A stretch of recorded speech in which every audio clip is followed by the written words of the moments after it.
সৌন্দর্যে ভরপুর মনপুরা দ্বীপ। এখানে রয়েছে অপরূপ সৌন্দর্যের লীলাভূমি। ভোলা জেলা থেকে প্রায় ৮০ কিলোমিটার দূরে মনপুরা উপজেলা, যার ৩ দিকে রয়েছে মেঘনা নদী, দক্ষিণে বঙ্গোপসাগর।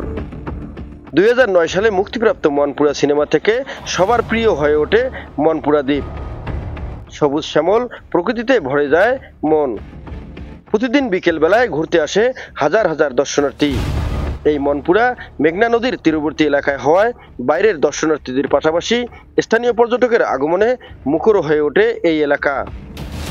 সূর্যাস্ত, সূর্যোদয় ছাড়াও রামনেওয়াজ, তুলাতুলি লঞ্চঘাট, হাজিরহাট সদর, চা বাগান, স্টিপ বাগান ও কলাতলি সহ আকর্ষণীয় স্থান রয়েছে। মুহূর্তেই যেন মন ভরে যায়। পরিবার পরিজন নিয়ে ঘুরতে আসে বিভিন্ন এলাকার দর্শনার্থী। এছাড়াও বিভিন্ন এলাকা ও বাইরের জেলা থেকে ঘুরতে আসে মানুষজন। ভ্রমণ পিপাসুদের জন্য জনপ্রিয় একটি স্থান এই মনপুরা দ্বীপ। মেঘনা নদী পাশে, পিছনে আছে বেড়িবাঁধ, অনেক সুন্দর লাগে, ওয়েদার সুন্দর একটা পরিবেশ।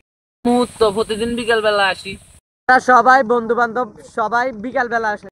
M A Rahim, news channel 24, news desk.